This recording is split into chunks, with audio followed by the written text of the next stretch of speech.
Au nom d'Allah, le tout miséricordieux, le très miséricordieux.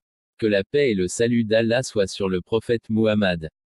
Le Seigneur des mondes. Al-Alamin est le pluriel de Alam, signifiant monde, univers, royaume. Les mondes englobent toutes les formes d'existence possibles, le ciel, la terre, le soleil, la lune, les étoiles, le vent et la pluie, les anges, les djinns, les animaux, les plantes, les minéraux et, bien sûr, les êtres humains. Ainsi, le Seigneur de tous les mondes signifie qu'Allah seul alimente toutes les formes d'existence qui se trouvent dans cet univers, ou dans les millions d'univers qui peuvent se trouver au-delà de notre propre univers dans l'espace extérieur. L'imam Razi, le grand commentateur du Coran, dit que l'existence d'un espace indéfini au-delà de notre univers peut être prouvée sur la base d'un argument rationnel, et il est également certain qu'Allah est tout-puissant, il n'est donc pas difficile pour lui de créer des millions d'autres univers dans cet espace.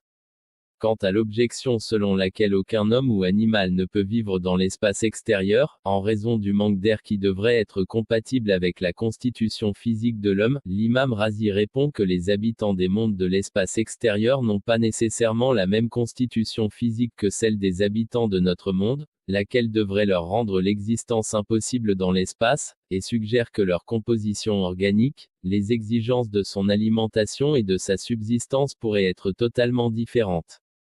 L'imam Razi a émis ces possibilités il y a environ 800 ans, sans l'aide d'installations modernes pour l'observation et l'exploration, mais les spéculations des scientifiques à l'ère des voyages dans l'espace souscrivent à sa vision. Vu à la lumière de cette courte phrase, Seigneur des mondes, l'univers se révèle être un ordre incroyablement complexe, mais parfaitement intégré. Des cieux à la terre, des planètes et des étoiles aux particules de poussière, tout est lié et chaque chose remplit la fonction qui lui est assignée par la sagesse divine. L'homme ne peut obtenir un petit morceau de nourriture que si de nombreuses forces du ciel et de la terre travaillent ensemble pour la produire. L'ordre universel est là pour que l'homme puisse contempler et se rendre compte que, si Allah a mis des millions de ses créatures au service de l'homme, l'homme ne peut à son tour être dépourvu de valeur, sans but ni sens. Le Coran est vraiment très explicite et très insistante pour nous rappeler que l'univers n'est pas absurde. Nous n'avons pas créé les cieux, la terre et les espaces compris entre eux en vain. C'est ce que pensent ceux qui dénient. Malheur donc à ceux qui dénient pour l'enfer qui les attend. 38. 27. Si l'univers n'est ni vain ni absurde, l'homme pour lequel ce monde a été fait pour le servir ne peut pas être sans but ni signification. Le Coran définit le but divin de la création de l'homme et le but de son existence par ces mots. Et je n'ai créé les djinns et les hommes que pour m'adorer.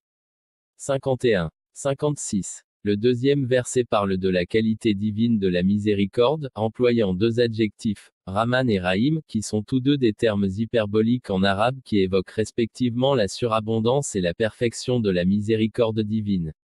La référence à cet attribut particulier dans cette situation peut être destinée à rappeler le fait que ce n'est pas par une contrainte extérieure, un besoin interne ou une quelconque nécessité que ce soit qu'Allah a assumé la responsabilité d'alimenter toute sa création, mais en réponse à sa propre qualité de miséricorde. Si tout cet univers n'existait pas, il ne subirait aucune perte, et si celui-ci existe, il ne s'agit en aucun cas d'un fardeau pour lui.